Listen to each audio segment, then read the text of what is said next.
used to be a motorman on the Burnaby Lake Central Park and worked even on the Chilliwack line. But I'd like to take you back down memory lane with me and watch this Central Park Interurban coming out of the depot, Carroll Street Depot.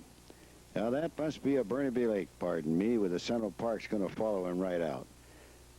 This film was made 40 years ago, and the commentary is made in 1990, 40 years later, so we're going to have to do a little bit of comparison here. That's the Burnaby Lake, just come over the viaduct on Hastings Street, over the Great Northern Railway tracks. Now he's cutting into the S-curve on Hastings Street. He's comes up to the switch at Clark Drive, which was an electric switch. The motorman had to take it pretty careful around there because the switch threw right in front of the car, and if he was going too fast, he would be headed up the wrong way. He's turning on to Clark Drive now.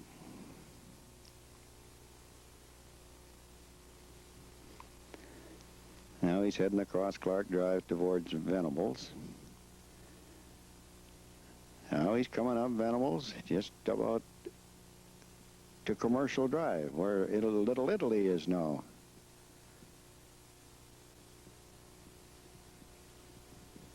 A real sharp curve around that onto Commercial Drive.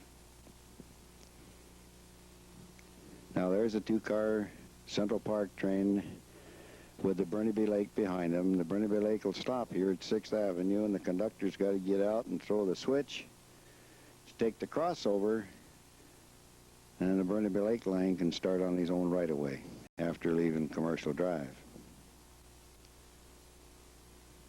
The conductor's got to go and register in the booth and call out the number of the meet that come in on the opposing train, which he passed somewhere on the city street.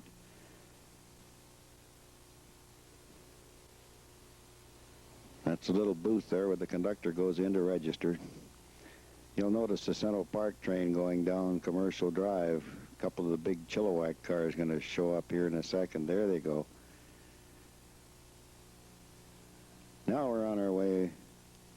The Burnaby Lake line is on his own little right-of-way now. He has to shoot back from 6th Avenue to almost 1st Avenue. There's several little street crossings here.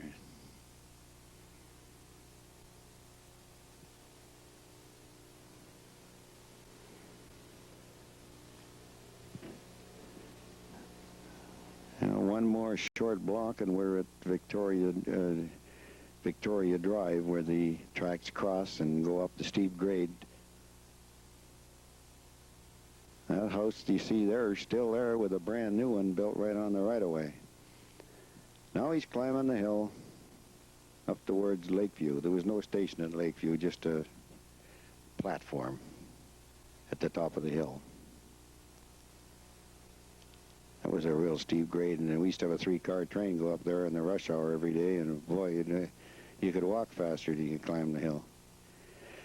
Now we can see the powerhouse at Nanaimo Road there in the distance. And this is actually now the alley of 1st Avenue. Now we're veering across in the angle now. Well, he's coming up from Vancouver. They just reversed the scene here. He's coming from Vancouver now up to 1st Avenue, or up to Nanaimo Street at 1st Avenue. Now he veers over and goes down the center of 1st Avenue. If you drive along there today, you'll see there's grass all the way down the middle of the road, and that's where the interurban line was, right on the top of the grass. That's 1st Avenue the way it was 40 years ago, about 1950-51.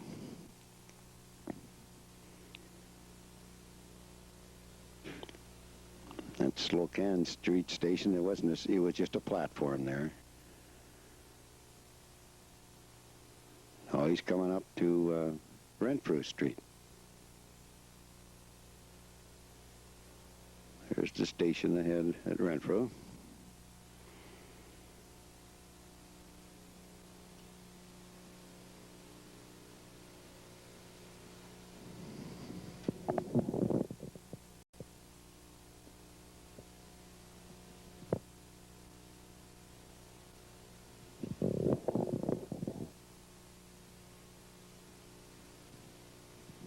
This was all single track here, and half the time the stations were on the wrong side, and the motorman couldn't, he had to guess at where the door was, but they got pretty slick at it after a while. Now he's going down the hill, down towards Windermere Station. Quite a steep hill. You had to really keep a hold of it, or you'd go whistling right by the station. Down the bottom there, there's a flat spot where the train will sit without any air on it. It's perfectly level for, about a couple 100 feet. And then the next one is Cassiar Station. You see the barricade on the road. That's as far as the road went. And in the springtime, the caterpillars would get in there, and man, you would go sliding down there right around the curve and have to back all the way up because of them greasy caterpillars, and stink, when they got on cooking on the wheel, hot wheels.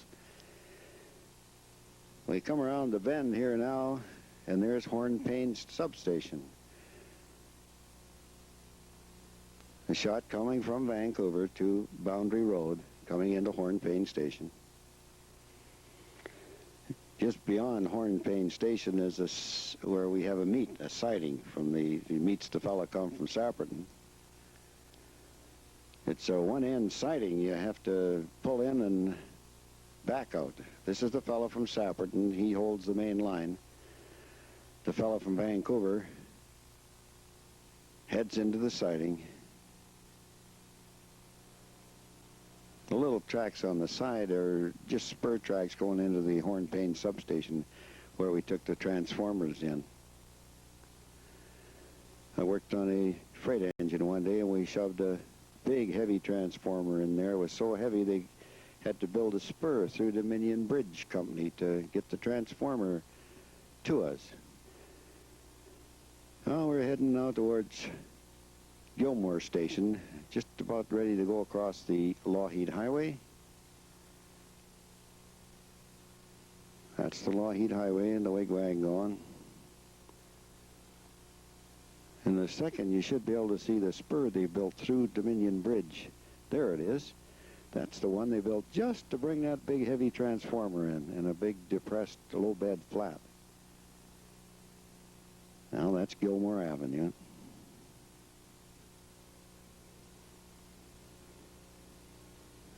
Goes by Gilmore and takes a big sweeping curve and parallels the Great Northern Main Line right down to Queens Station, which is Willingdon now, Willingdon Avenue. Years and years ago it was called Queens Avenue.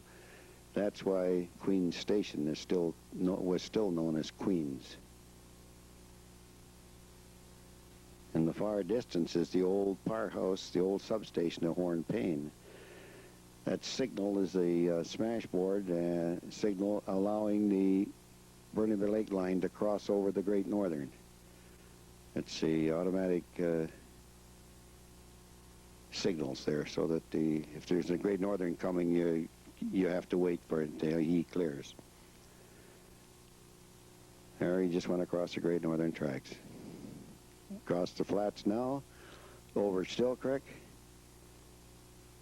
to Murren Station, which was the foot of Royal Oak Avenue. There's the trestle over Still Creek.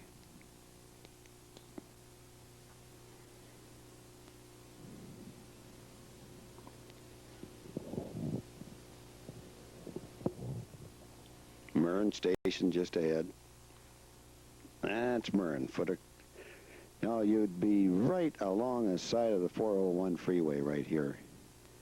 This is Douglas Road. Now Douglas Road, the road goes over the top of the freeway.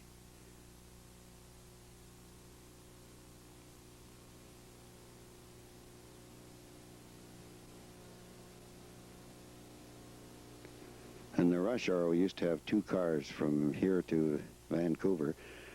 They would cut one car off here at Douglas, and the brakeman would stay with it. The conductor and motorman would take the single car to their meet at Hill.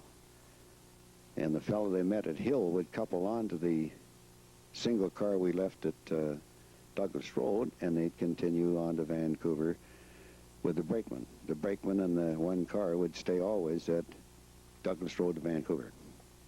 That's Sprott Station. It's one of the interchanges on the 401 freeway is Sprott. Heading now towards Burnaby Lake Station, which was the old Sperling Avenue. Actually, Sperling Avenue is not cut through there anymore. There's a big Burnaby Fire Station there on Sperling, just off of Douglas Road. Here he comes around the bend, heading towards Sperling Avenue and Burnaby Lake Station.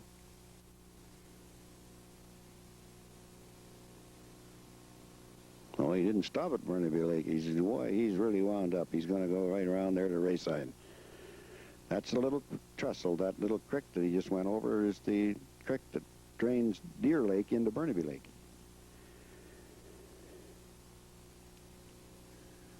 And there's Rayside. There was a horse farm here. They used to rent riding horses, and they take the trail along the side of the tracks and ride almost around Burnaby Lake.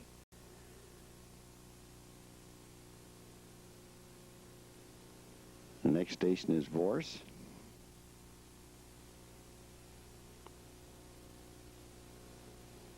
Pretty lonely country out there, but that's right. The freeway is almost on top of the Interurban there now.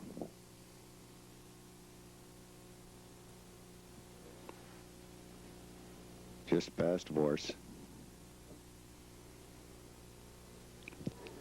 There's the meet down there. You'll see him in the shadows.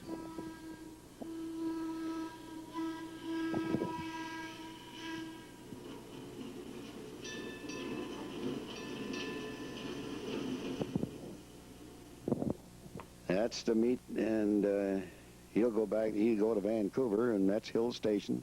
We're carrying on to Sapperton. Cumberland Road is the next station. It's just down the foot of Cumberland Road. Where up the hill is the George Darby Hospital. You can't drive down there anymore. But at one time you could drive right down to Cumberland Road Station.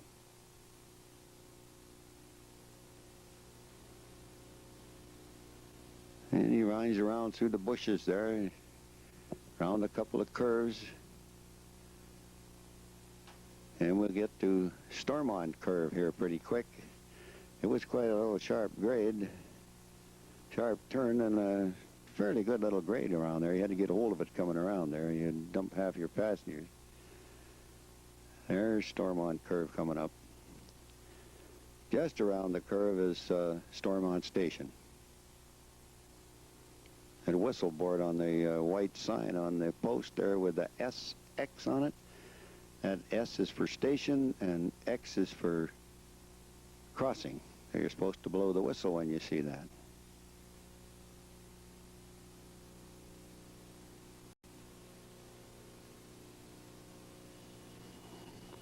Now, we're not far out of Sapperton, the end of the line now. We got to go over Caribou Road at Caribou Road Station.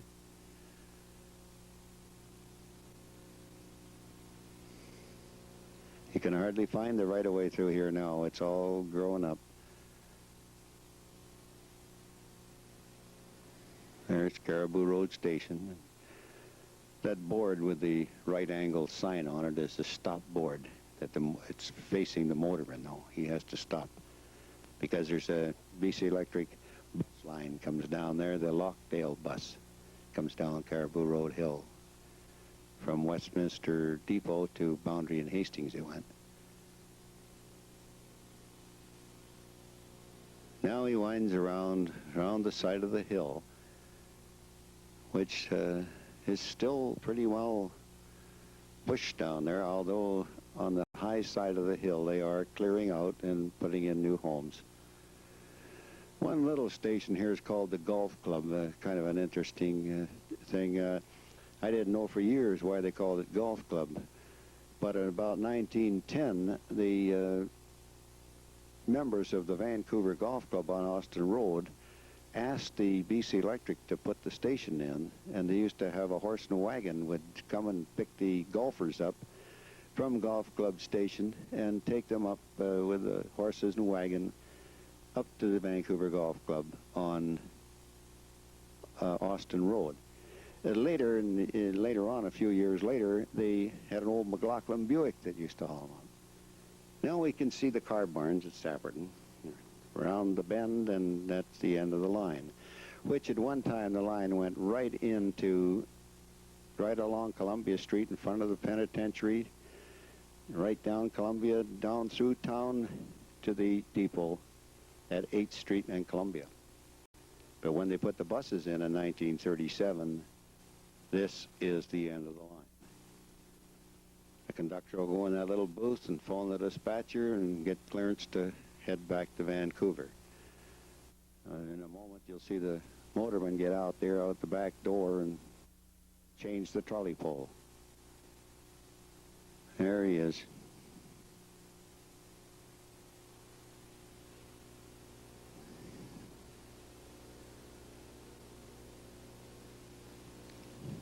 Oh my goodness, we're down here on Columbia Street, right at 8th and Columbia by the old tram depot. That fancy lamp stand is right in front of the CPR depot. That's the Chilliwack baggage car coming over in the morning. He's going to turn right into the depot, into track 3. Now, there's the Central Park pulling out with a pair of St. Louis, pulling out of track 1. That's the Westminster Trust building in the background. Still looks as good today as it did then.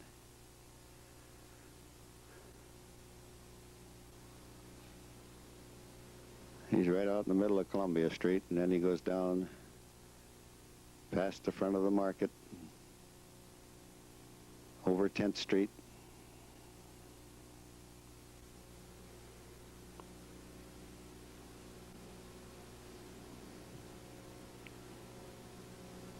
In a moment, we'll get a shot of the car barns in New Westminster there. That's where they built a lot of them. Most of these cars were built in New Westminster, right in those shops. This is a big Coolman car. There was 3 of them bought. You can tell by the round windows. That was a pair of St. Louis there, with the square windows.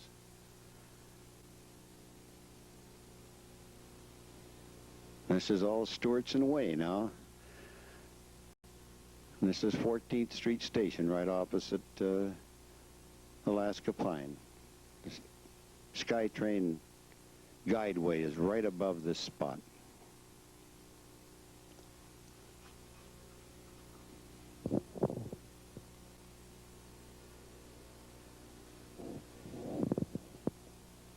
We had a stop at 12th Street Junction, 3rd Avenue, 14th Street, 16th Street, 6th Avenue, Meade, and Elsona. And now the SkyTrain leaves Westminster and goes straight to 22nd Street, which is about Elsona, with no stops.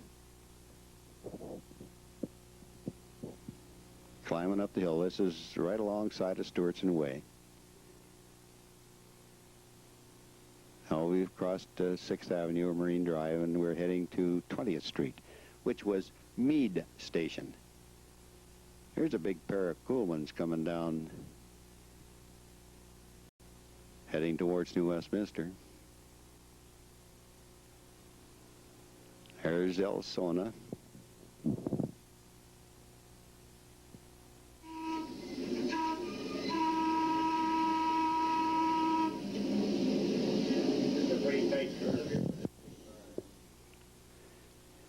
Now we're going around the bend to Connaught Hill Station.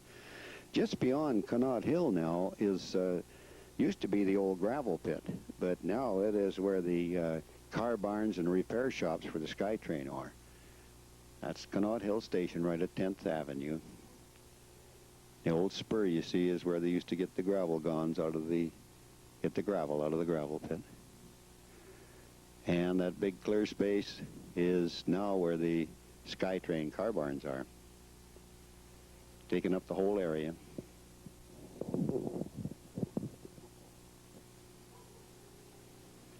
Here's the whistle board for Leaside Station, which was Stride Avenue. There's McGregor.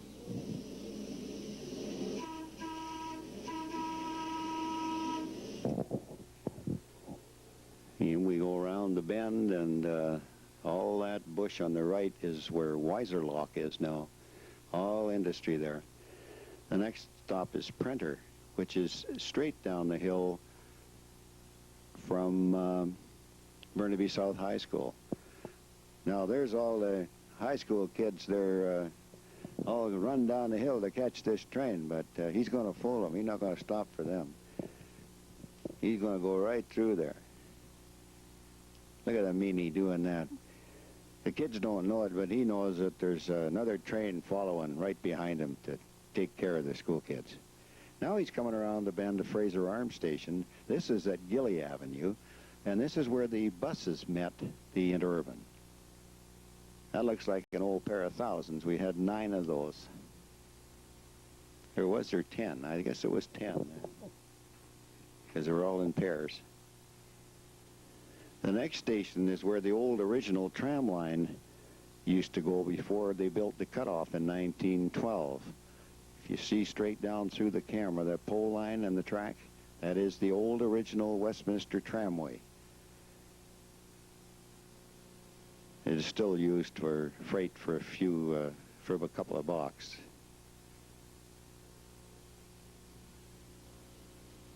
Here he's coming up to Highland Park Station, where the old streetcar was on the old original tram line, and the streetcar used to meet the train here before they put the buses on. Look at the big stump on the right-hand side there. Huge big tree they must have fell. Now we're coming up to McPherson Station. On the left-hand side, it was a big cannery where they used to can fruit, vegetables, and they've just completely torn it all down now, and it's all brand new, nice condominiums.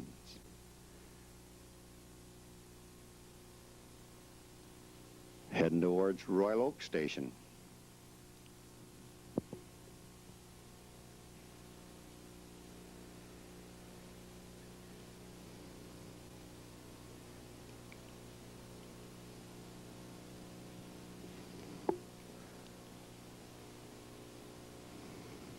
Now we're crossing Nelson Avenue towards Jubilee Station. Now, an interesting fact here that right from this station for the next 4 or 5 stations, is all Metro Town. This is where the Jubilee Station is, where Imperial Street crossed the tracks. Now he's leaving Jubilee. Now the next station was Dow Road, which is difficult to find now because of Metrotown. The spur on the right-hand side is the freight spur that used to service the Ford plant, Kelly Douglas. When they put that track in, they had to cut the stations in half so they would see how skinny the station is. They had to make room for the track. That's Dow Road Station. Now you can see West Burnaby. It's just a half a block away. There was another stop we had to make. Now that is about right where Metrotown Station is on the SkyTrain today.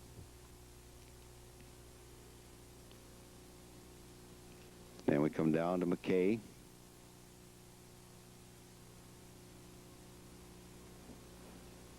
And this will be Patterson coming up. Now Metrotown goes practically from, well, it goes from McKay to Patterson.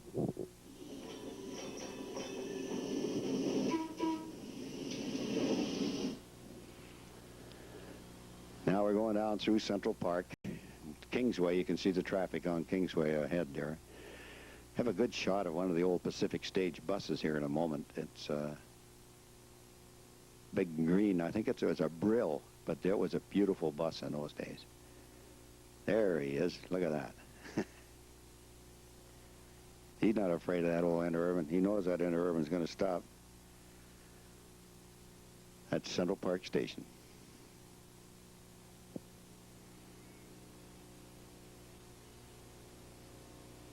Now we're going down pretty good grade here. If we can get through Park Avenue without stopping, we can get this thing really rolling. There's a big Valley car coming up, one of the big Chilliwack cars. He goes right by Park Avenue Station.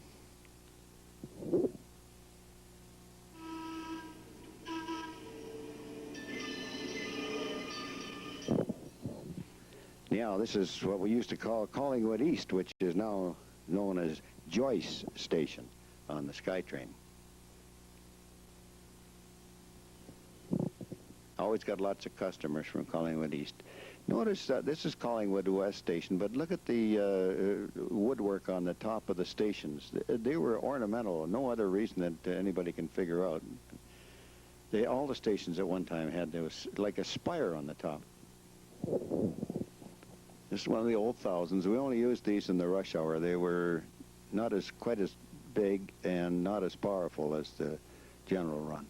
There's the old powerhouse substation at Earls Road. That old building is still there today. It looks like they're starting to dismantle it, but it's still there. This is Earls Road Station. There's a portable substation out there just behind the station cover. Right here is where 29th Street Station is on the SkyTrain.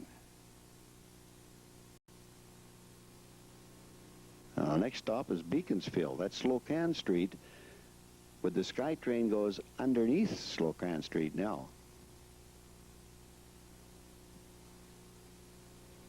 This is one continuous grade right from Lakeview Station right up to Collingwood West. It's just a perfect grade all the way. No up or down or anything, just perfect grade. Coming into Nanaimo now. Nanaimo Street goes underneath at this point. And it still does on the SkyTrain. Nanaimo Station.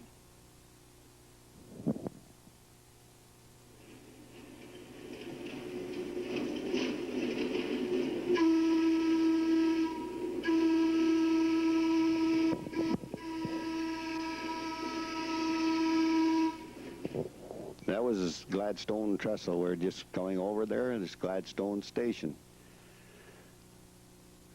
Just down the bottom of the hill is Lakeview Station, right by Trout Lake. It's coming around the corner now to Victoria Drive, which was a very busy street in those days. And there's a stop board for the Interurban. The motorman has to stop and whistle off before he crosses Victoria Drive. And then it's a very short distance to Cedar Cottage Station, where he cuts onto the city street, coming into Cedar Cottage.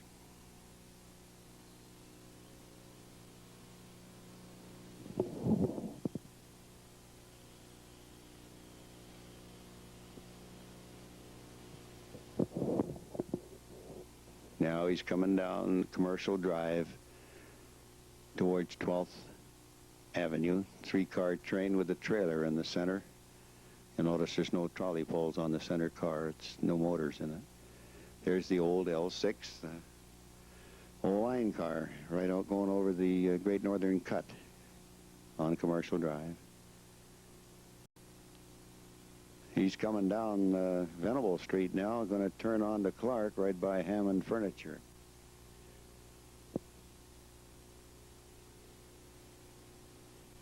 You notice how slow he's going. It's a pretty tight curve there. He has to be pretty careful coming around there. Now he's on Clark Drive heading for Hastings Street.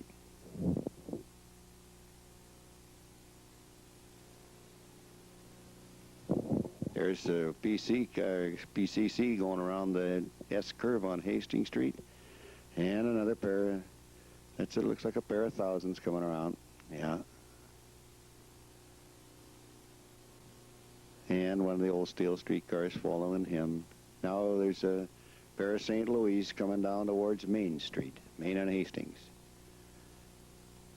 Real busy transfer, Main and Hastings. The only place on the whole railroad where they could go anywhere in any direction. Now he just crossed Columbia, starting in towards Carroll Street Depot. Yeah, he's crossed over to the opposite Main, heading into Carroll Street Depot. Now, wasn't that a nice ride you went on? Well, I'm going to give the mic over to Brother Vic Sharman here, because he's going to do a little commentary. My voice is getting a little hoarse. Here's all yours, Vic. Well, thank you, Frank. Vic Sharman speaking, and I spent a long career in transit, worked for a little time on the interurbans, and then became involved in the planning and scheduling of the system for many years.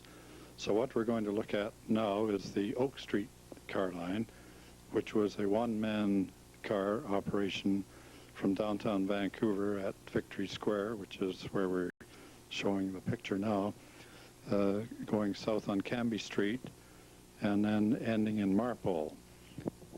So as we look at this scene, we see the car heading south on Cambie Street coming down to Robson, and there's another Oak Street car coming towards us.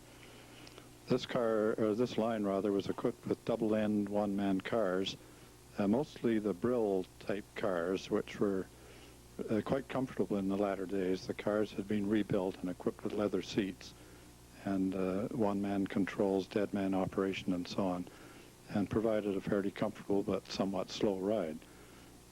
This scene is crossing the old Cambie Bridge, which of course has now been replaced by the new Cambie Bridge, or Connaught Bridge. And the cars had to go very slow through the center span as the span swung, and of course the trolley overhead had pans at each end of the span, which required slow negotiating in order not to lose the trolley pole. This scene shows us coming off Cambie Bridge, or Connaught Bridge, and down towards 6th Avenue. And you might get a glimpse of the City Hall just up in the left, although I think we might have lost it. And this is coming south on Cambie to Broadway.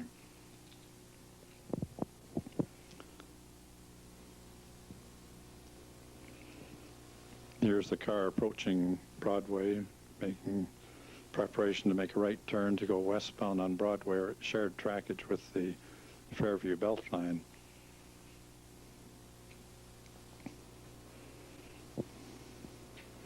And proceeding west on Broadway, passing Willow Street, I believe, Heather Street, in the vicinity of the Vancouver General Hospital. There's a Fairview Outer Belt car just past us there. And now we're coming up towards Laurel Street, and then very shortly we'll make a left turn onto Oak Street.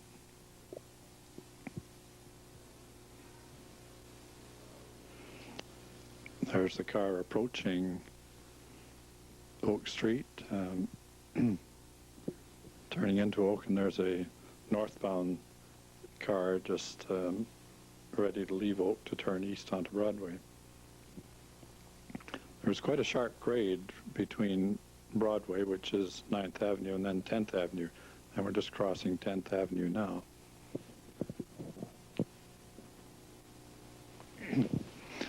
To the left was the old King Edward School, which has since been torn down and is now being filled in by buildings of the Vancouver General Hospital.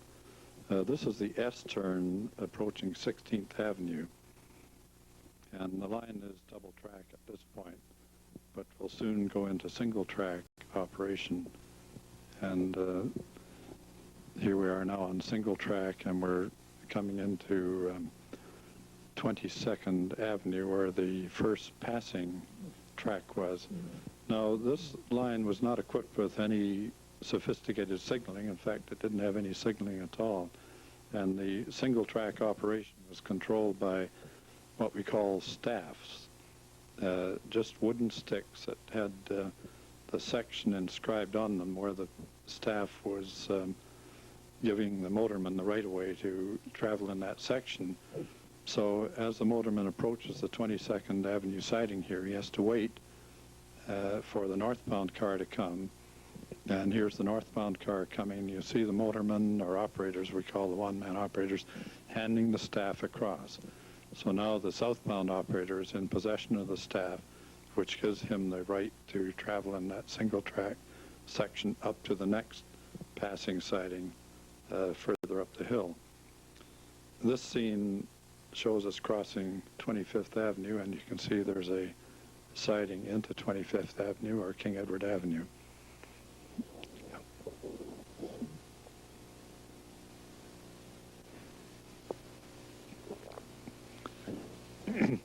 We're now approaching Shaughnessy Hospital, and there weren't many shelters on this line, but you saw there was a shelter there at the hospital, I guess for the benefit of people visiting the hospital, perhaps.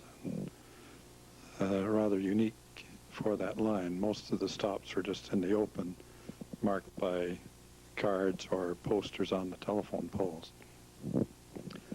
We're now going up the hill towards 37th Avenue, and to the right now is the Van Dusen Gardens.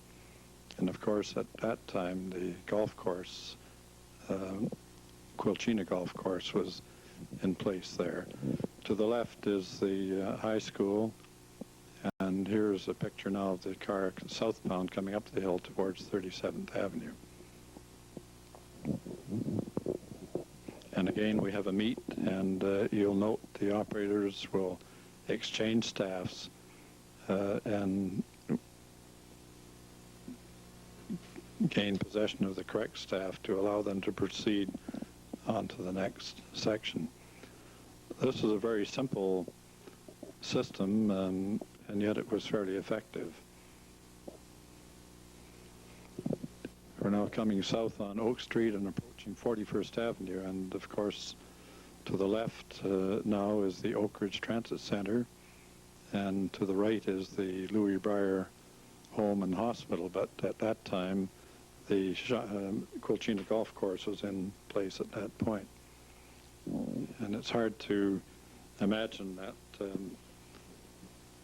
this intersection is so busy today. When you look back 40 years ago, it was quite quiet. Now there's one of the Fagel buses crossing, and of course those buses were bought in great numbers and became the replacement vehicles for many of the streetcar lines as they were converted from rail to rubber. We're now proceeding south on Oak Street between 41st and 49th Avenue. And to the left there was a gun club, which has since relocated to Lulu Island in Richmond. And this was all very sparsely populated area at the time. Going into another siding, and again there will be the exchange of the staff from the other car.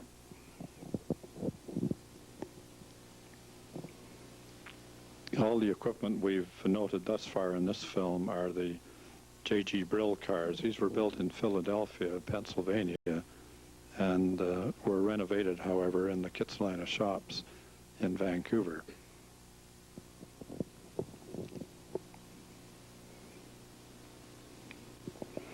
Now proceeding south on Oak on the downgrade towards Marpole, and this would be in the vicinity of about 54th Avenue.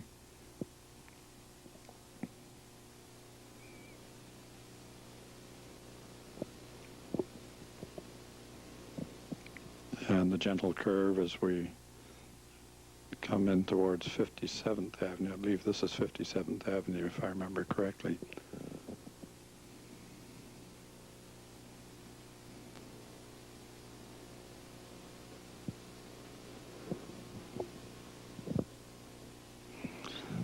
The one-man cars, of course, were marked by the X on the front, the two triangle shapes, which indicated to the public that these cars would be entered by the front door. The two-man cars didn't have such markings, and of course passengers entered by the rear doors. These particular cars had double stream front doors and then a single exit treadle door at the other end.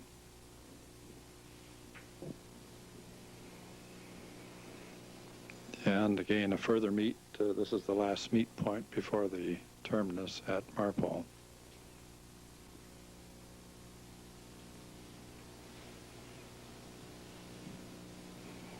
As I recall, I think the cars ran on about a 10-minute basic headway, and during rush hours there would be double heading because they couldn't improve the headways because of the spacing of the passing sidings. So at times in rush hours there'd be two cars running on the same schedule to provide increased capacity.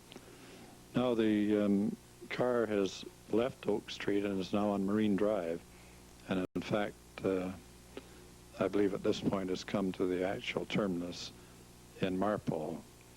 And that's verified by the fact that the operator has got out and is now putting up the other trolley pole and removing the other pole to change ends. These cars were double enders with controls in each end. And so the car is now leaving on its return trip to Vancouver.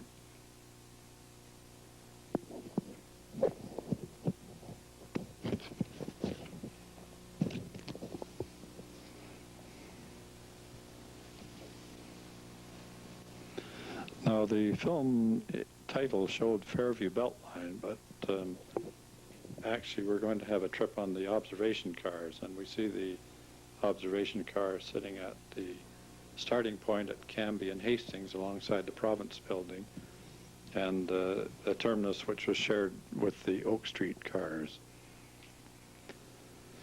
The observation cars were rather unique. They were a sort of a toast rack type design, as you can see in the picture, and were a real feature in Vancouver for many, many years. They not only provided a sightseeing trip, but there was also an entertainment feature to the cars. There were two personality conductors who were well known in the city at the time. One was Teddy Lyons, who was actually a real comedian and kept the passengers entertained with his jokes and comedy, and then the other conductor was Dick Gardner. And Dick was an amateur magician, and he could actually do sleight of hand tricks and really confound the passengers with these various tricks. Now the cars made a big loop and ran south on Granville Street, and here we are crossing the bridge. This is the Cambie Bridge, actually, and operated via Granville, 41st Avenue, Dunbar, and Broadway. Incidentally, there was a very old intercity type bus there. It looked like a Fitzjohn bus crossing Cambie Bridge.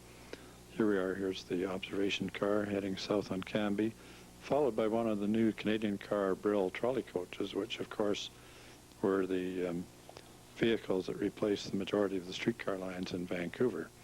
Also in that last picture was a Pacific Stage Lines twin-coach Fageville bus. And this picture shows the Cambie trolley coach operating, so this was taken after that first trolley coach conversion.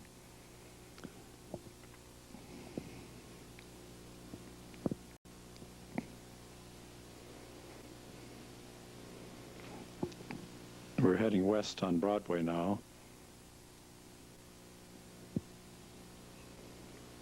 And here's a scene taken from the seats.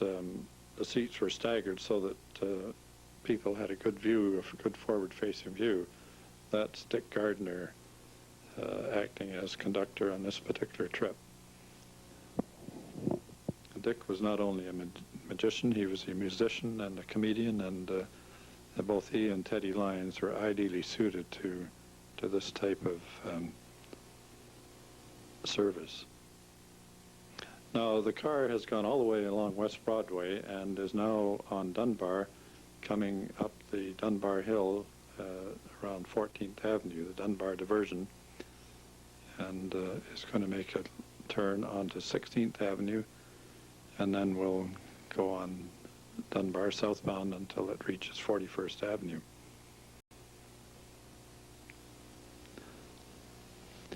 On these trips, the conductors had arranged with local people to have their children come out and sing songs and do little dances on the street, and the car would stop, the observation car would stop, and while the children would perform, and it was really old-time homespun entertainment, I guess.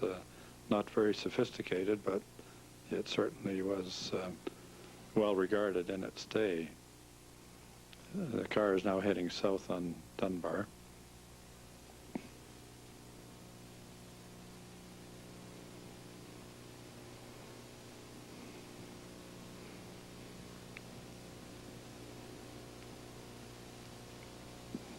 and continuing south on Dunbar.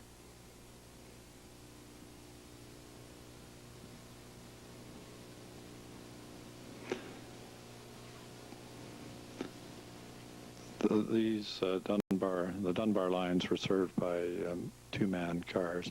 Now here's some of the entertainment. We have a little girl playing an accordion. The streetcar approaching is one of the, what were called the Hastings East steel cars. These are built by Canadian Car and Foundry in about 1926. The car in the background is one of the Brill streetcars. We're now turning the corner onto 41st Avenue at Dunbar. And then the car is going to Y at this point.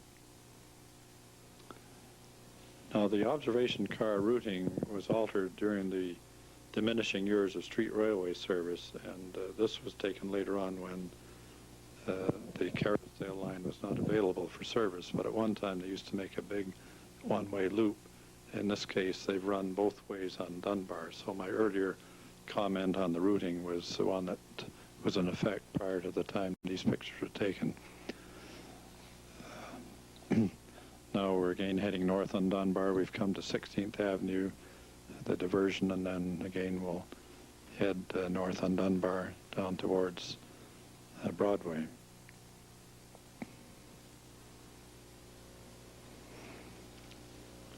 There were two observation cars, number 123 and 124, and then in the early years they were backed up by another car, number 29, which was really a city streetcar that had the top removed from the window railing upwards. And this car helped out in busy times when 3 cars were needed. However, when the war came along, there was such a demand for ridership on the system that number 29 was put into the Kitsilano shops and rebuilt into a conventional streetcar and served until the end of street railway service and regular passenger service. We've now crossed the Granville Bridge, and we're coming up to Pacific and Granville, and making the S turn to go north on Granville, north of Pacific. Of course, this is all radically changed now with the new Granville Bridge, and it's hard to identify these scenes and relate them to the present-day situation.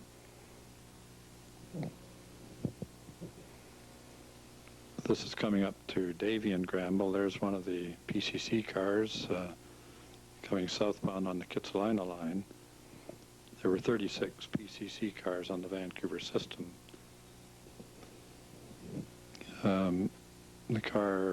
The observation car now is just turning off Granville onto Hastings Street, and in this scene is approaching Victory Square, which is the completion of the run, and the passengers are disembarking here.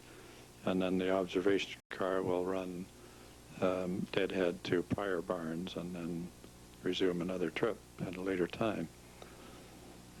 Again, a Fagel, twin-coach Fagel gas bus is showing up there, and of course is indicating the shape of things to come as the system will gradually be converted. And the Fagel gas buses served as an interim measure when the lines were being stripped of trolley overhead and were put in service until the trolley coach overhead could be put in place. So they served on many of the lines on an interim basis. And so the observation car in this case looks to be heading back onto Cambie Street and ready for another observation car trip.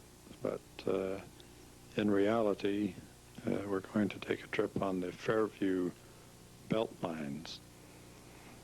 Now, the Fairview belt lines, and this picture is taken at Broadway and Main, and this car has just turned off eastbound Broadway to northbound Main and is coming down to 7th and Main.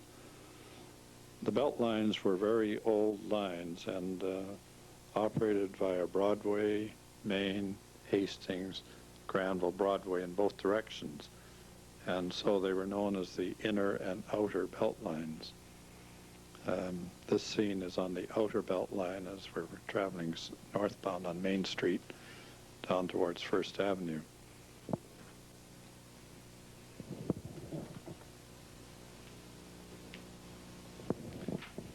They were extremely busy lines, and probably the busiest portion was on the section along Broadway between Main and Granville Street. And of course, in subsequent years, with the revision of the trolley coach, or introduction of the trolley coach lines, the Broadway Crosstown line was introduced, which eliminated the transfers that people were required to make at Main Street and at Granville. So both Main and Granville were very busy points on this line. These sections along Main Street and Hastings were not as busy as the portion along Broadway. We're continuing north on Main Street, just passing what is now the Main Street or Science Center station on SkyTrain, and the VIA terminal would be to our right.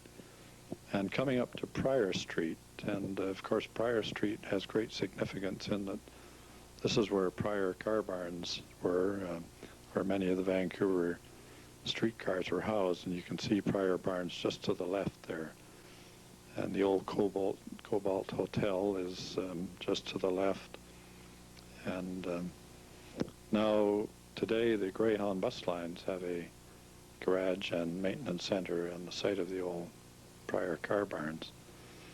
We're coming north on Main Street, overtaking a Pacific Stage Lines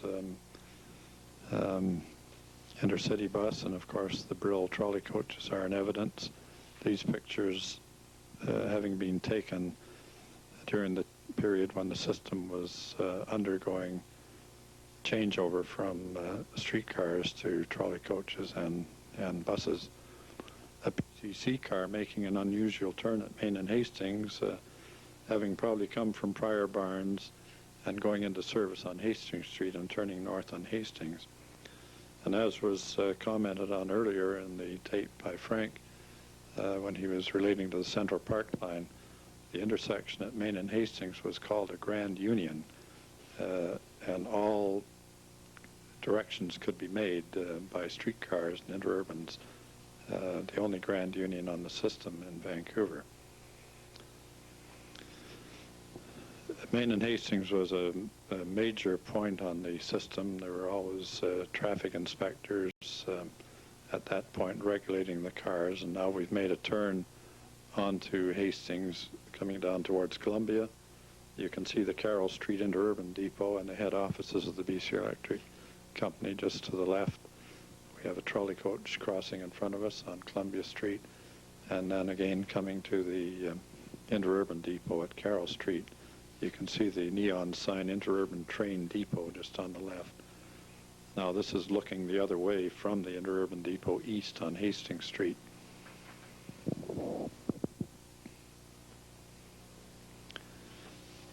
Proceeding west on Hastings, we're passing Woodwards, so that hasn't changed. Woodwards is still here, and also the Cenotaph at Victory Square as we're coming up towards Canby Street.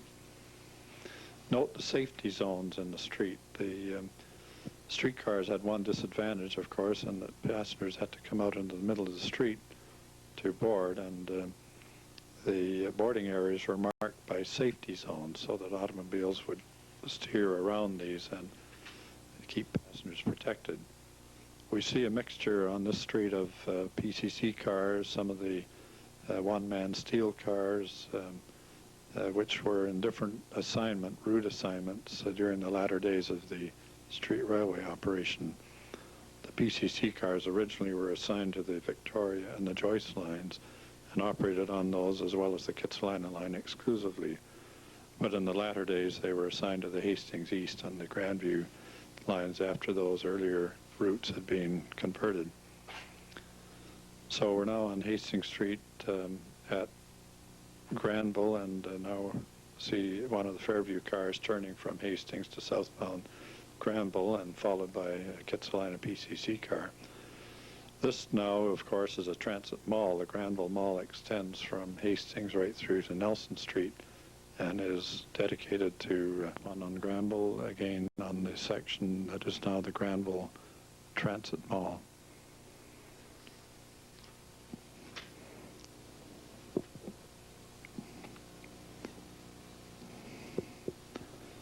You'll note this is Dunsmuir Street, and note all the storefront in evidence. Of course, this is now the Pacific Mall, and there are very few storefronts in place. This is Georgia Street with Hudson's Bay store in the background.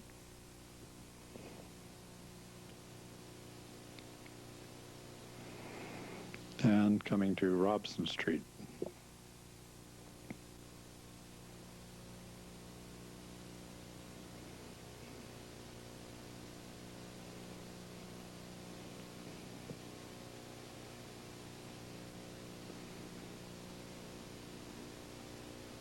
There seems to be a gap in the streetcar service at this point, which is rather unusual because the transit ridership was very high on the system just after the war, or particularly during the war, and most lines had very close headways. I might comment on some of the cars we're seeing. That streetcar coming towards us is one of the Narragansett types, which were built by the BC Electric in their New Westminster shops. And were remodeled. They formerly had a deck roof, and you'll see this car has an arch roof, and these cars were quite radically rebuilt and equipped with leather seats and done very attractively because the system was in need of renovation, and prior to the war there was an extensive program of rebuilding of the old cars. Really no improvement in the technology of the cars, but a matter of providing new bodies and more comfortable seats and more attractive lighting, etc., which carried the system through the war years and into the post-war period, at which time the decision was made to abandon the rail system and convert to trolley coach and buses. Now coming on to Granville Bridge, the old Granville Bridge at Pacific and Granville, and heading southbound on the bridge, and shortly we'll go through the swing span.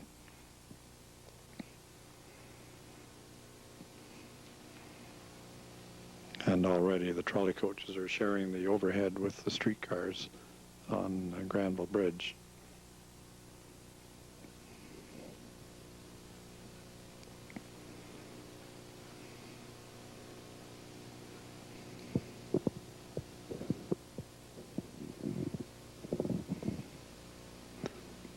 Minimal traffic on the bridge, but cars, of course, were not in the numbers that they are today, and transit was still the major way to get around the city, and of course still is in many instances, but car ownership wasn't nearly what it is today. We're keeping pace with some of the Brill trolleys. You note the BC Electric insignia on the trolley coaches, because this was still in the period of BC Electric. Approaching 4th Avenue and Granville at the south end of the bridge.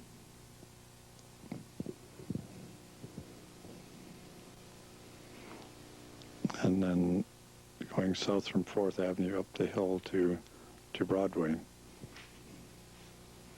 Now we're still on the outer belt line, of course. You'll note on the old cars they had very large number boxes on the front, and the numbers were very easy to distinguish. And in comparison, when you look at the trolley coaches that we've seen in the picture, the numbers were much smaller because of the design of the vehicles, and it wasn't as easy to identify the number, the route number of the vehicle as it was in the old streetcar days. Rounding the curve from southbound Granville to eastbound Broadway. And this was a timing point on the line. Sometimes the cars would sit here for 1 or 2 minutes, making up their departure time. And now heading east towards the next transfer point, which will be Oak Street. Passing a Fairview Inner.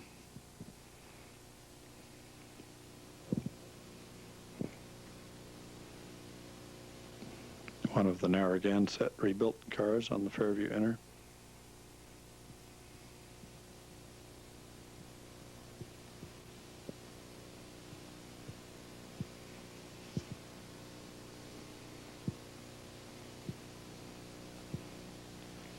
And here's our Fairview outer coming along. Again, this is one of the rebuilt Narragansett cars with the bulging sides, which was characteristic of that particular group of cars.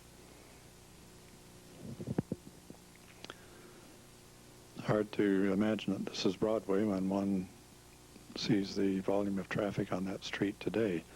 As I make this commentary, of course, it's August of 1990. These pictures were taken probably in the early 1950s, so we're looking back about at least 40 years.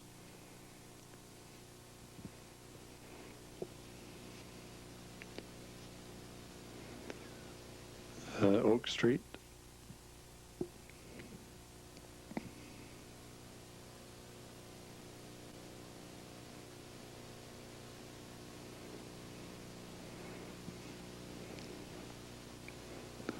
Fairview Inner. This was one of the Brill cars that came towards us, and they too were rebuilt and modernized.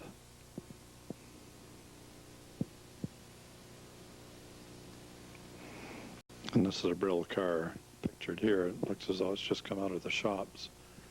There was a regular repainting program, and it was easy to identify the cars that had come out of the shop. They would come out glistening and stay that way for a few months, and then gradually get rather grimy looking until they were again put in the paint shop. All that type of work was done at the Kitsilano shops at the south end of Burrard Bridge.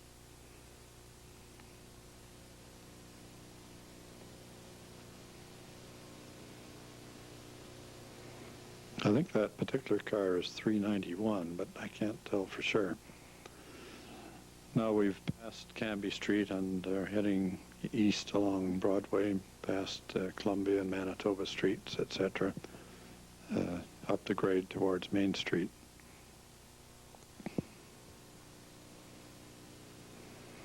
You note the rather poor condition of the street. A lot of the pavement in between the car tracks was rather poor, where it had been uprooted for repairing of the tracks, and in many cases there were wooden blocks or concrete blocks or bricks between the tracks, and made for rather rough operation of automobiles.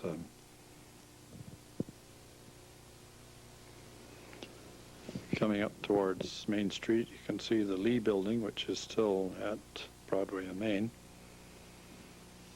And there seems to be a lot of track repair work, judging by the patches in the pavement on either side of the rails.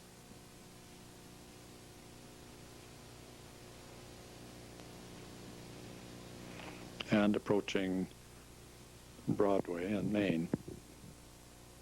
Now this picture, of course, shows a trolley coach on Broadway, so that is a complete circuit now on the Fairview Outer Beltline.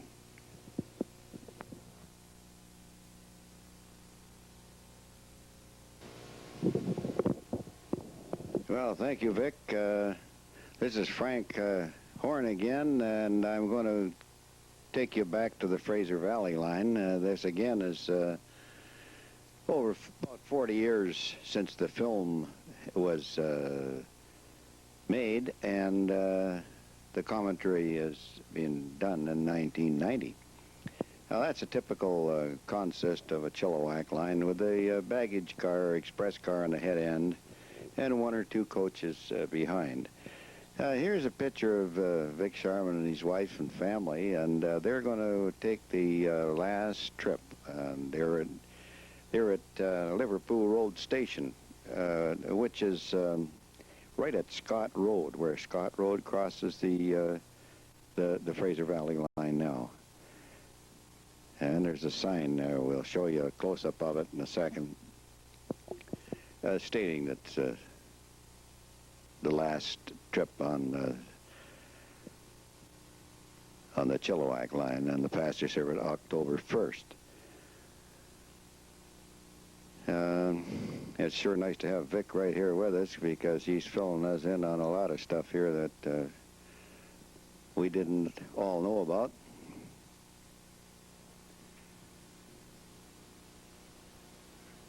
Pretty soon oh, there's the train, all the last trip going up to Langley, and or the last trip to Chilliwack, and they meet at Langley, all decorated up for their ceremonies for the last trip. This is taken at Langley now. You'll see the train pulling into Langley for the ceremonies. He looks like he's coming from Chilliwack. Yes. He has comment on there. The two trains met at Langley, and then there was a ceremony with the officials and so on. The two trains touched noses, and I was there at the time. It was rather a sad occasion, I thought. Yeah, well, I'm going to give the mic to Vic here just for a second while this ceremonies are on. He'll be able to explain it to you better. Yeah, here's the train coming from Vancouver to the Langley station, headed by one of the Connaught cars, the 1309, 10, 11 series, and of course decorated up in the Ready Kilowatt. The two trains have now touched noses, and in that last picture, although we can't really see them, is Mr. Grauer, who was president of BC Electric at the time, and Ivor Neal, who had been appointed general manager of transportation. And so that was the closing ceremony. Now I think the picture is going to take us back to the Carroll Street station, where the baggage section would leave early in the morning, a few minutes ahead of the passenger section, to allow for the loading of mail and express at New Westminster. And then the passenger section, which is shown leaving now, would meet that section at New Westminster, where they would couple up and then run together as a single train through to Chilliwack. Well, Frank, you're the interurban motorman, so I think you should take over now and tell us where we're going. Well, thank you, Vic. It's very interesting to know you were at those last ceremonies. There's one of the Coolmans coming out with the round windows. We always said they looked like an owl coming at you. They were a nice, comfortable car, though. Here's the baggage express car that's half an hour ahead of the passenger coach coming down Commercial Drive, about 6th Avenue, just about to cross over the bridge at the Great Northern Cut, or which is the Burlington Northern now. There's the bridge with one of the Grandview streetcars crossing the Great Northern Bridge. Here comes the passenger section of the Chilliwack. He just highballs right through. He doesn't make any stops till he gets to New Westminster, and then he couples up with the baggage car. For many, many years, they run 2- and 3-car trains, sometimes 4, but laterally the passenger travel was cut down, and they were only traveling with the express car and the one coach like they are on this scene. That's the Gladstone trestle. Coming into Nanaimo Road Station here, and that's Nanaimo Station on the SkyTrain now. That's the passenger section of the Chilliwack.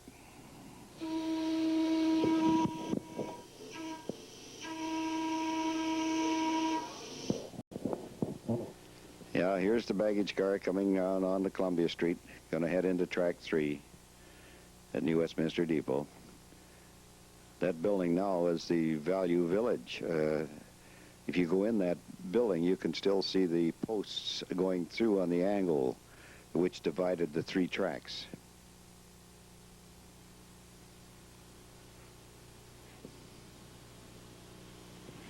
Here comes the passenger section.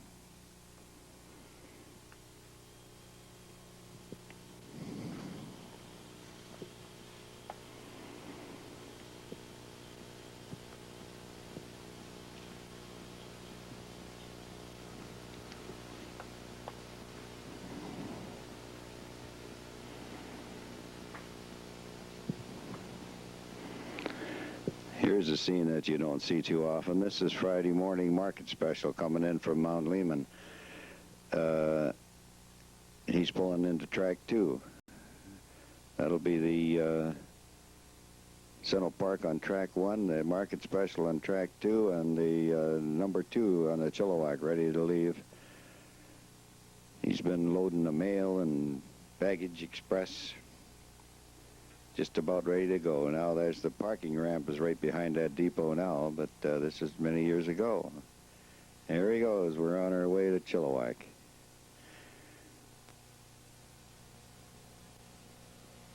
Comes out and runs down Front Street. And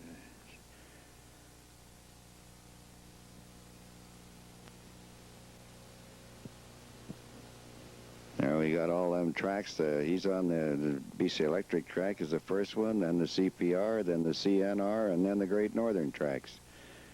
All in the side by side there. Now he's heading up the ramp towards the bridge. Quite a steep little incline.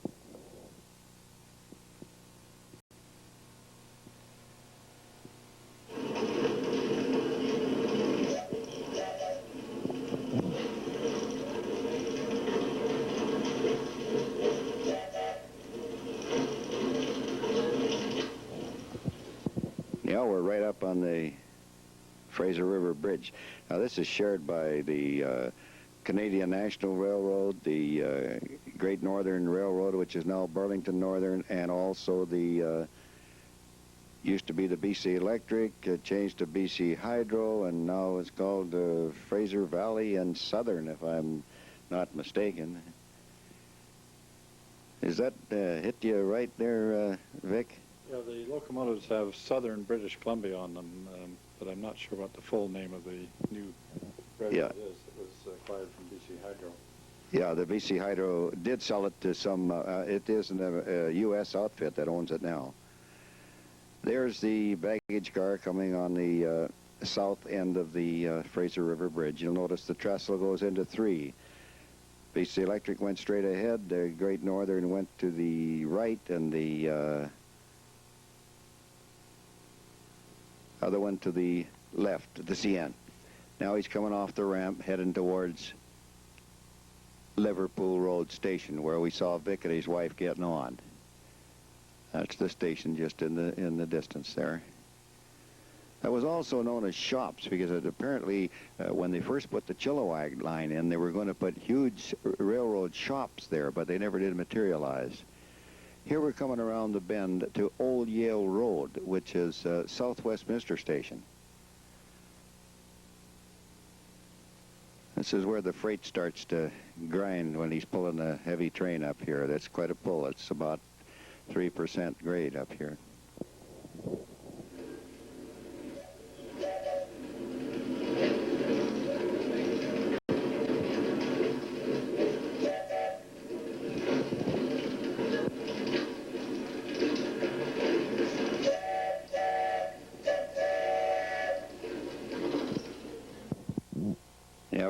We've gone past a Jorth Road station. We're heading towards Scott Road station. He crosses Scott Road twice within a mile or so here. This is the first crossing of Scott Road, and then he just dips into the municipality of Delta, North Delta, out of Surrey, just for a very short distance. As he goes around the bend, he's climbing up there, and he goes past 96th Avenue, crosses Scott Road for the second time, and comes to Kennedy Station. There's a big siding at Kennedy Station where the freight, if you had too many tons, you had to take the first cut up and put it in the siding and run back and get the tail end of the train and bring it up. Kennedy siding was at the top of the hill.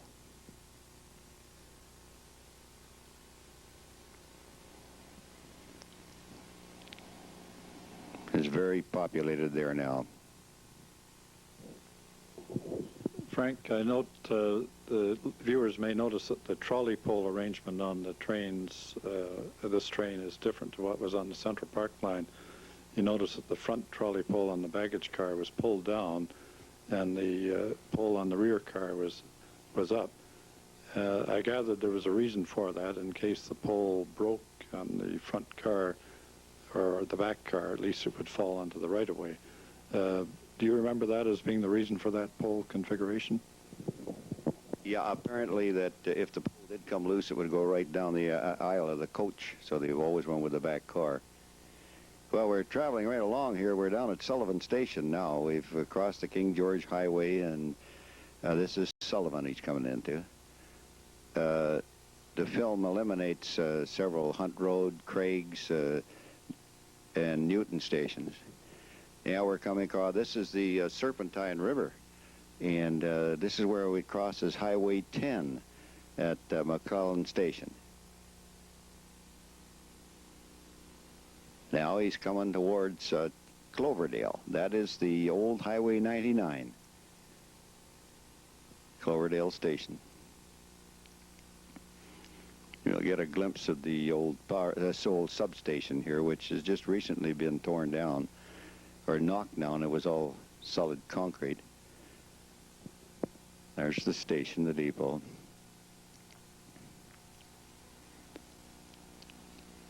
That's the grain elevator, and in the distance is the substation, that square roofed building.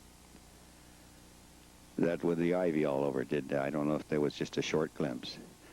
Now we're on our way. We're heading for Hall's Prairie, which was a meeting point for the trains, siding, and also a station.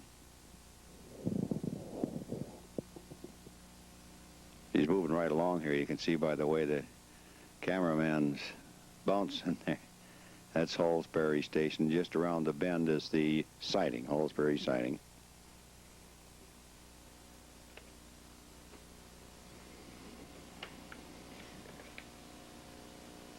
Now their brakeman's out there getting the switch to taking the hole there.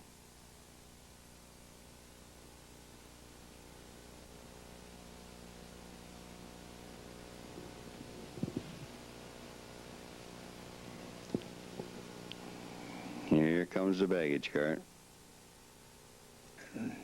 All lined up. He's on his way.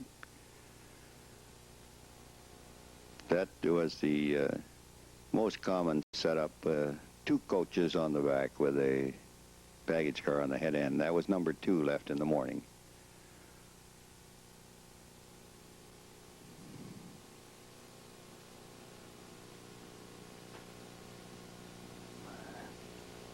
Now he's leaving Hall's Prairie. He's getting by Hunter and Anderson. This will be Anderson Station.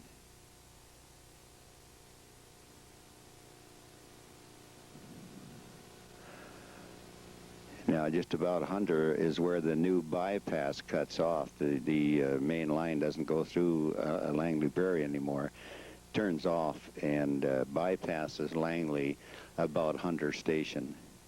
That's Hunter coming up there. It veers off to the left to the main line now. There's Langley Station. He's coming into Langley.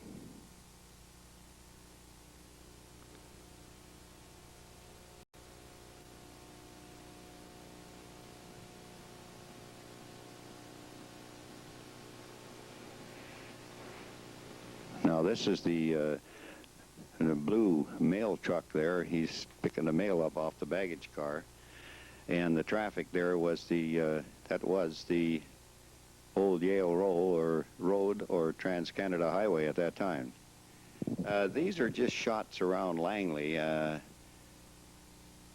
taken of all the newer buildings, and to show what it looked like in those days, which it was a growing town, Langley. There's the Brackman Kerr building. The railroad went right alongside of it.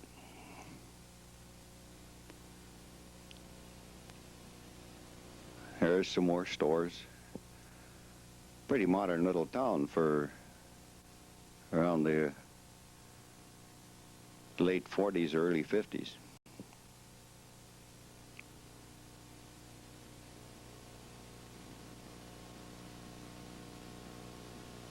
That's the Trans-Canada Highway. There's the schedule board on the side of the station, let you know what the time the trains are due in both directions.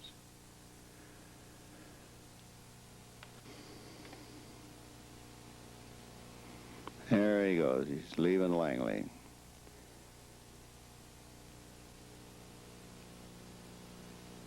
right by the Brackman Kerr, and he's going by Norris. Now, this is where the bypass, the new railroad, cuts back in, and it goes right along the side of Highway 10. This is Milliner Station.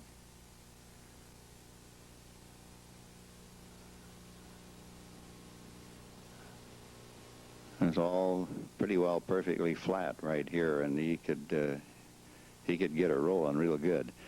Now, these pictures are obviously taken from an automobile going on Highway 10, right parallel to the track.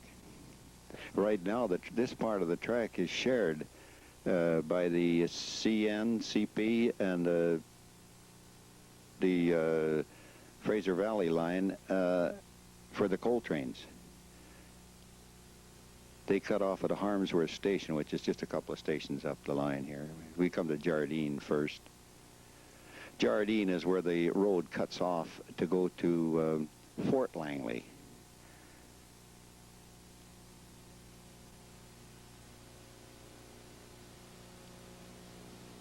There he's around on the bend. There's Jardine Station. And right just about here, it must be where the freeway goes underneath the line. Now he's starting to climb a wee bit here. Not too bad yet. That he's coming around to Harmsworth, and at Harmsworth Station is where the coal line cuts off and goes over to the CN. That's Harmsworth there. Now we're starting up Sperling Hill. It's a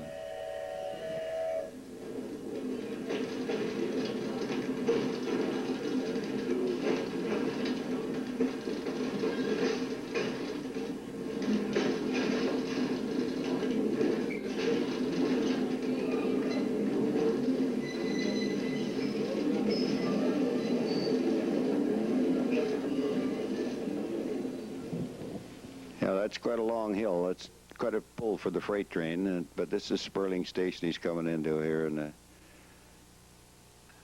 don't know the name of that crossing there, but it just around the bend is Sperling, and he's on the top of the hill now. That's the whistle board for Sperling.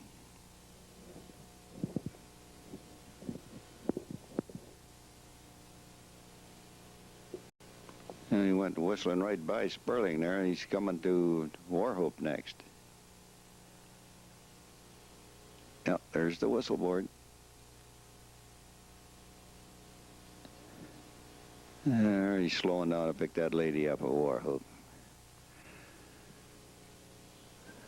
The next station is kind of a little bit of a landmark. They're apparently leaving the old substation there at Coghlan. And you'll notice the milk stand where the one of the many milk stands all along the line when they had the milk train on. And at Coghlan Station, there's the substation. Right across the track, there's the milk stand right by the station. You'll see them pick up them milk cans in a sec, or deposit some more.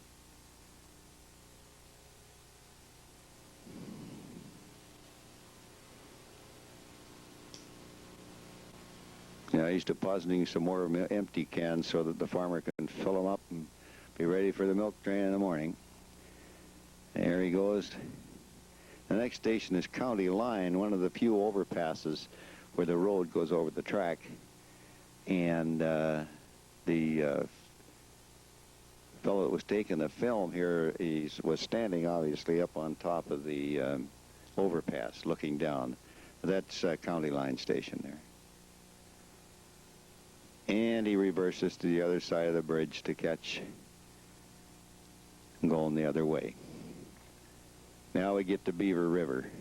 Now Beaver River was mostly for a siding for the freight, but the passengers could alight. And if you look sharply just between the siding track and the main line, you'll see some ties spread out there. That was so that the passengers didn't have such a high step to get down. There's the milk stand. Here's the siding for Beaver River. You notice them ties in the middle of the track? That was the station platform. That little building on the side is just a phone booth. That wasn't a depot.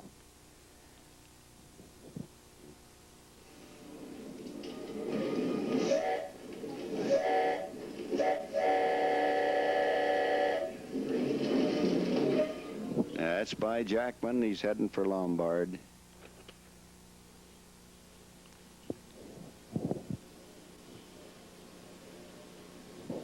There's Lombard Station.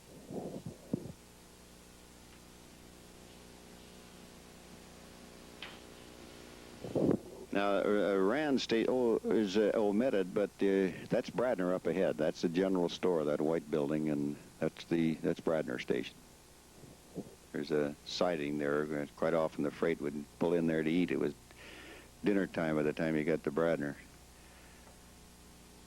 Now we're heading towards Denison. There was also a siding at Denison, just past the station.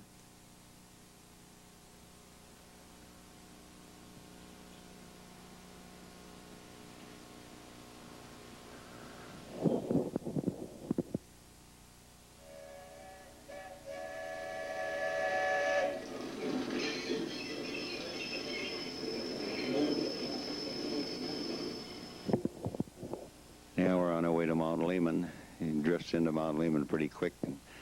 It's where she drops over and starts down the Mount Lehman hill. It's around this bend, and it'll be at Mount Lehman Station.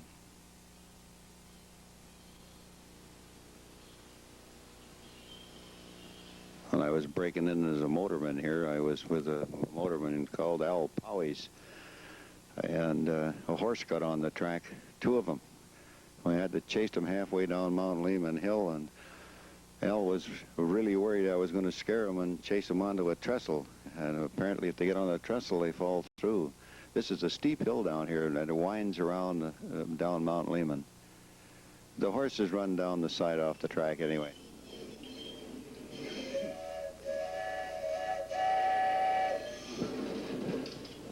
Yeah, I saw the milk stand there that we just passed. I don't know if we get a shot of that. Oh, no, we didn't hit that little trestle where the horses went down the ravine. This is coming right out onto Matsqui Prairie now. That's Gifford Station. Wow, we went by there in a hurry, didn't we? Now, there's Glover we're going by, and that way in the distance is Claiborne. Now, this is where we cross the CPR track. And the brakeman's got to get out and go and lock himself in this little room by throwing them levers. If he doesn't throw them right, he can't get out. I'll show you where the little house is in a second. That's Mount Lehman Station, and right in the foreground there is the little house where they signaled. And the brakeman, when he goes in, he throws these four big levers, and it puts this oh, you notice the mail dropping off there for the mail truck. Oh, boy, he's gone already. You'll notice the signal go down there. Now, that's got stopped for the CPR. And then there's a time clock there, and then he pulls the last signal and gets the permission for us to cross. Then they have to stop on the other side, and the brakeman has to reverse all four levers. And then he can get out, open the door. The first lever puts a bolt right through the bottom of the door, and you can't open it. We're going to do a little high-speed traveling here now from Claiborne to past Mount Nicholas.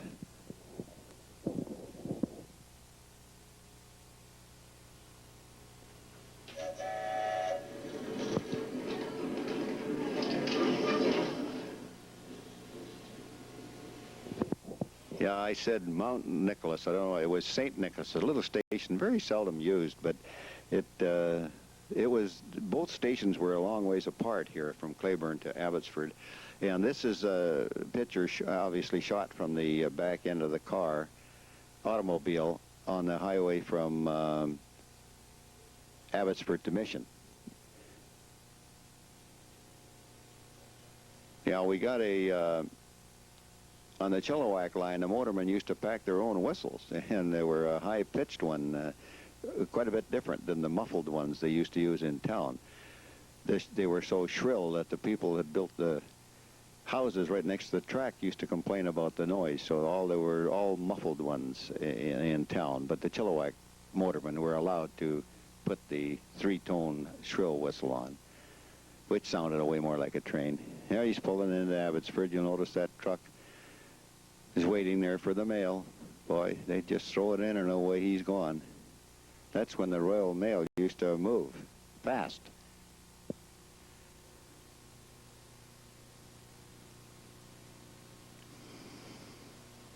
Now I'm getting you a few shots of Abbotsford, what Abbotsford used to look like in the late 40s, early 50s. There's a sign there. It says Vancouver 42 miles and Chilliwack about, I think, 25, it said. Oh, you're more than halfway.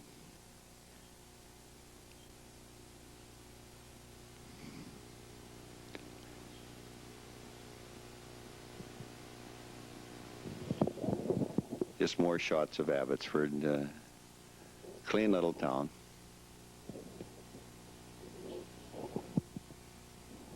There's a BA gas station.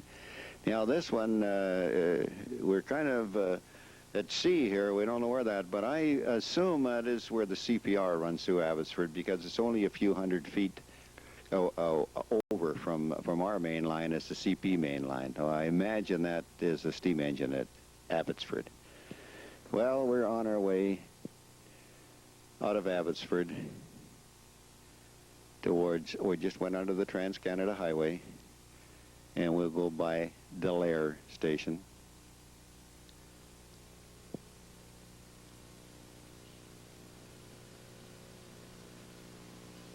And there's Delaire. And the next one is Vi Road. And when we get to Vi, we're very close to the interchange at Huntington. That was a big interchange that the BC Electric used to bring all the bananas down from the Northern Pacific Railway and also the Milwaukee. It's a switch. This is Vi Station. There's a little switch on the right-hand side, and we used to drop the whole train by, put the engine in there, and that whole train and run into the hole there. A little farther on, you'll notice one of the 940s, one of the brand new diesels that they bought around about 1948, sitting in there. That was the start of the beginning of the end of the trolley wire. Here he's coming around the bend, crossing the highway that goes from Abbotsford to Sumas. And that's the depot at Huntington. There was a man and his wife usually there all the time in that house, and it was also the depot. And they went out the back door. They were in the United States. It was almost right on the border there. Now we're missing a whole bunch of stations here. There's Whatcom Road, there's South Sumas, there's Arnold, there's Norton, and we arrive now at the bar house at Vetter Mountain. And there's a station, Vetter Mountain Station, just around the corner.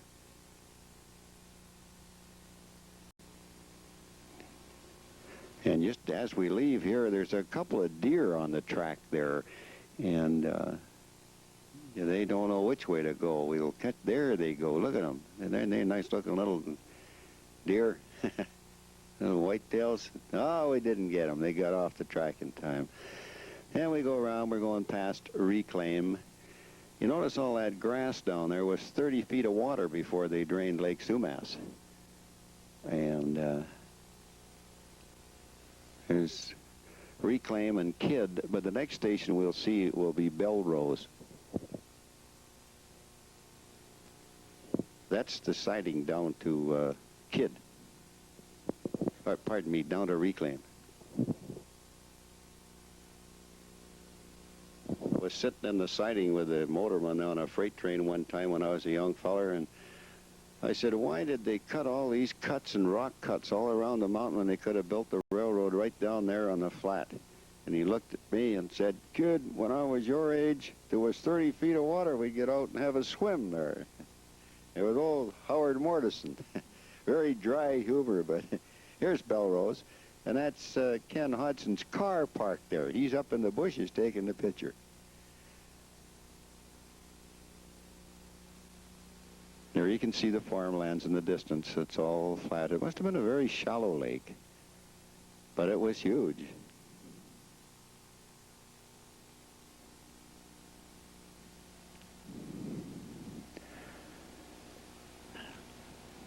And we go by a couple more stations here. Sinclair.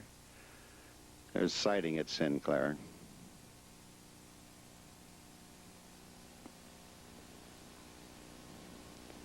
And Stewart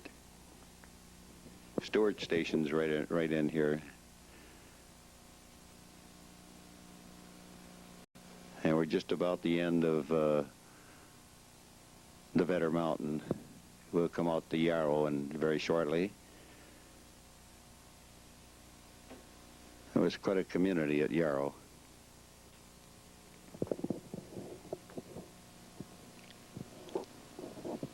Yeah, that looks like some of the buildings at Yarrow.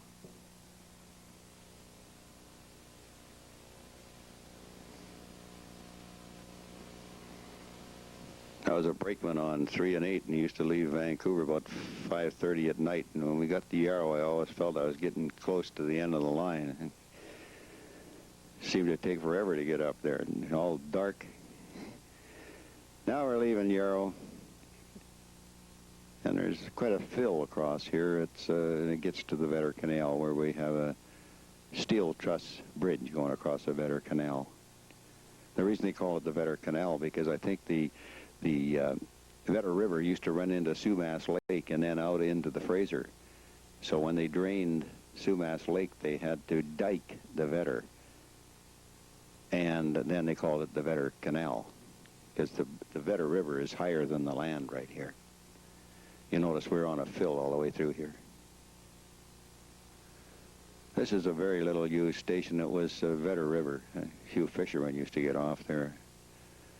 There's the steel truss trestle. We're looking back now towards New Westminster, and you see the Vedder Mountain in the distance behind.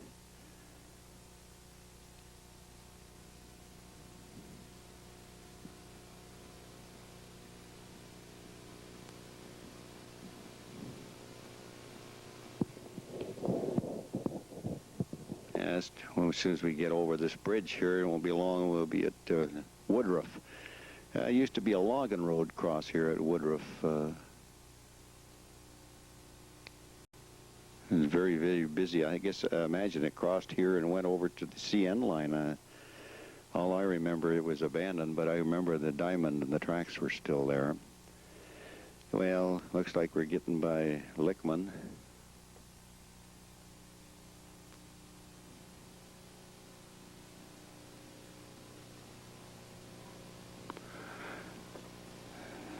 And there's Lickman, there's South Sumas, and there's Evans Station along here. After we leave Evans, we'll be coming into Sardis.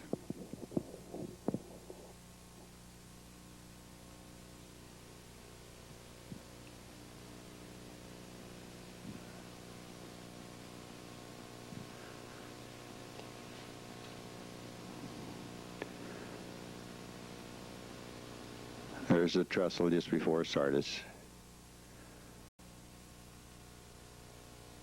You'll see the traffic going across. That road's going up to Cultus Lake.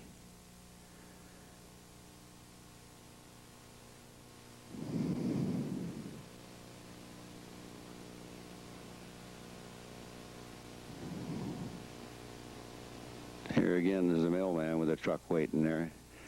Now it's perfectly straight, perfectly flat. You go past Knight Road, station at Knight Road. Then the next thing you come to is the diamond for the CN signal tower. There's the distance signal for the diamond. That's the interchange for the CN. That's the home signal, and there's the signal tower. And there's the CN main line. Now we're coming into the loop in the Chilliwack depot. Notice the cows. They're feeding there in the middle of the loop there. Peaceful setting. They don't even look at the train. Couldn't care less.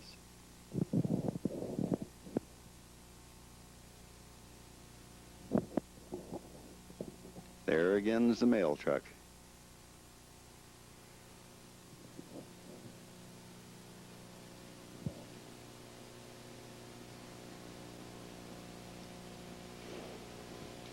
Away goes Her Majesty's mail to be delivered on time. Now we're going to have a lot of shots around Chilliwack. I'm not too familiar with the downtown. Are you, Vic? It's just shots of the downtown Chilliwack. Yes, well, it shows Chilliwack is a very quiet area, and I must say, Frank, in looking at this footage, it's brought back a lot of memories. I assisted Ken Hodgson in taking these films by driving the car for him, and so we had a lot of fun in making this film. So it's been rather enjoyable thinking back to those days. A lot of time and effort went into it, as you can imagine, to catch the various scenes along the way. Your comments are interesting, Frank. You know the line intimately, and it's been very interesting. Well, thanks, Vic. Pretty soon we're going to start heading back, and they're just random shots, and there's nowhere a way to identify them unless we see stations or road crossings. But it gets to be redundant to have a commentary all the way back, because it would be the same as coming up, even if we could trace them. There's sort of some nice cars. I'd sure like to have one of them today in that shape. I worked 3 and 8 for a while, and used to have to, the brakeman had to sleep up in Chilliwack. The conductor lived in Chilliwack, and the brakeman had to sleep in a bunkhouse up above the car barn. And you leave Chilliwack at 8 in the morning and get back into Vancouver about 10:30, 11 o'clock. I worked it for about 3 months, 7 days a week. Made good money on it, but you sure didn't see much of your family in that 3 months.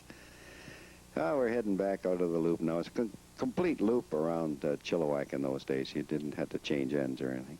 There's the CN Tower on the way back.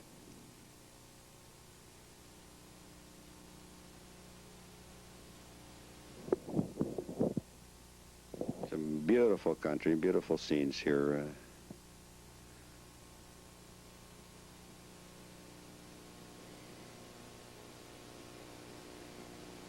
It sure brings back a lot of memories for me, too.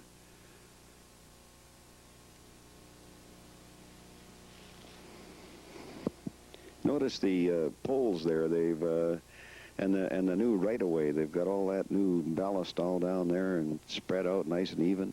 And most of the line had poles on both sides with the trolley to hold it up. But every once in a while they'd put them steel arms out, which I guess were a lot more efficient and a lot less expensive than having a double pole line all the way, too.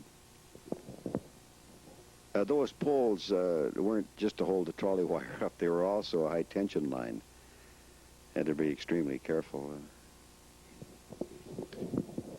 Frank, I guess you'll notice that the consist in that train is a Niles-built baggage car, as opposed to the American car company built car that came up on the train from Vancouver.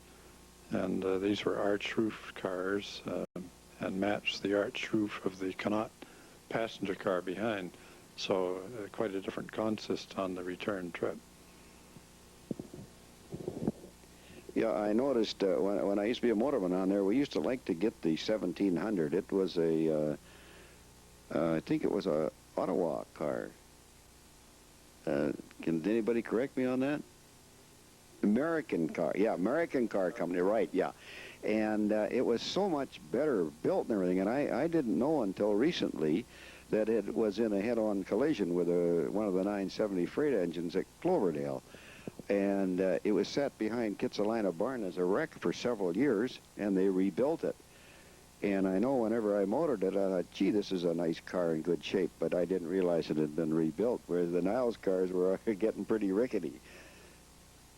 They were identical motors and everything in them, though, controllers.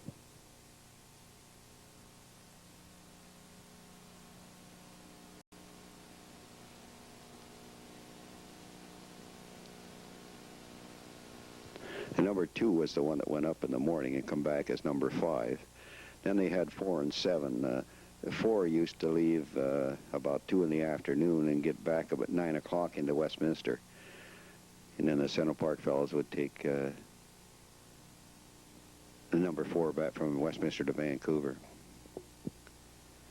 And then 3 and 8 was 3 used to come down in the morning at 8 o'clock, and it was number 8 going back up around about 5:30. It left Vancouver.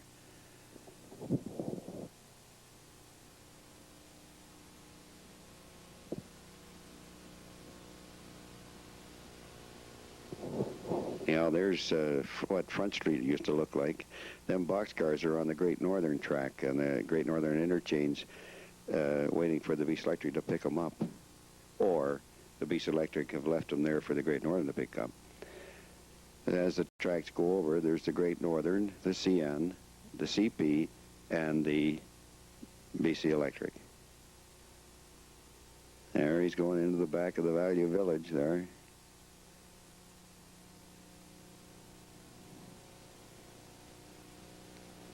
He's coming out.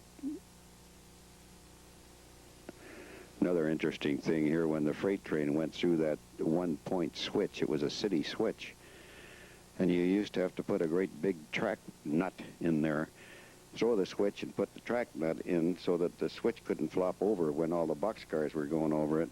And then the tail end brakeman, he sometimes had a hard time getting that nut out of there because it would get wedged in, and he'd have to jab at it a couple of times with a switch iron and pick it up and then run after the caboose to get on. Here's the sad part. The old, this is the L4. They had a couple of these, the L6 and the L4, but they're taking the wire down, picking it all up.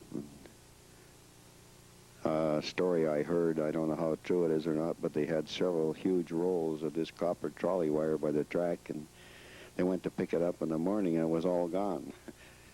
Somebody come along in a truck in the middle of the night, and very valuable commodity, that copper.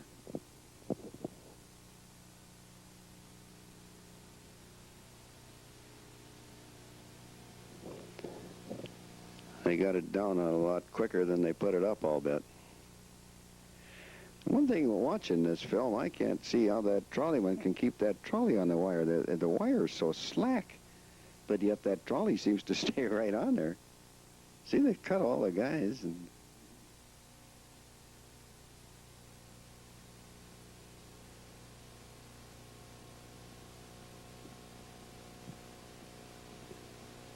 gets them great big cutters, and he snips them right off, and then the trolley wire drops loose.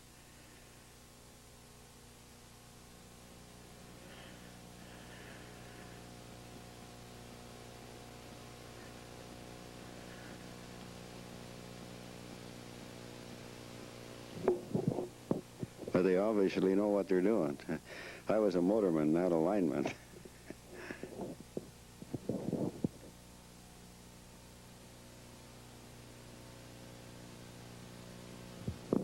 This is a sad scene, but wait a few more minutes, you'll see the saddest one.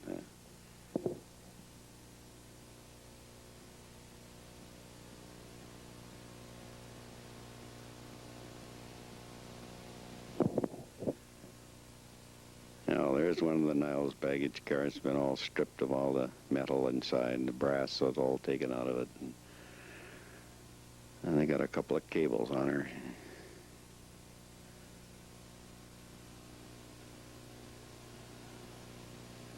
She's pretty rickety, too, now. She won't give up, though.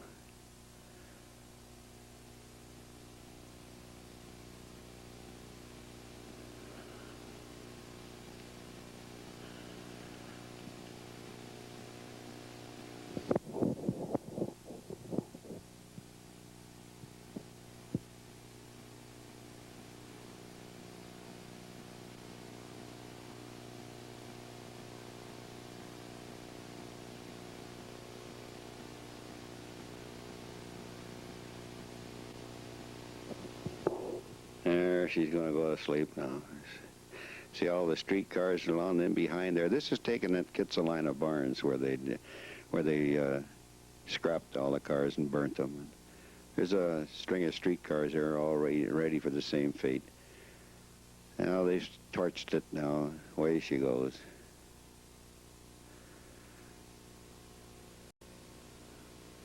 That shot of the line car taking the wire down was sad, but this is the saddest one to me.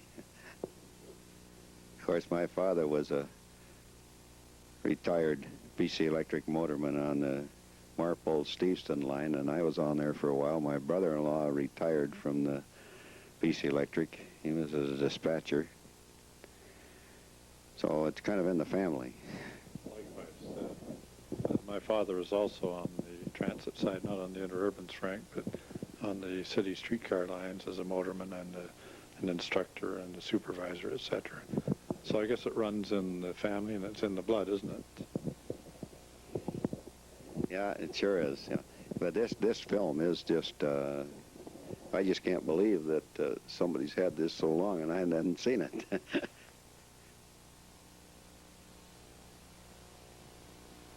There's not much left, or I guess that wood was so dry. It would be, this would be about, I guess it'd be about 40 years old, I guess. They were built around approximately 1910, and this would be about 1950 or...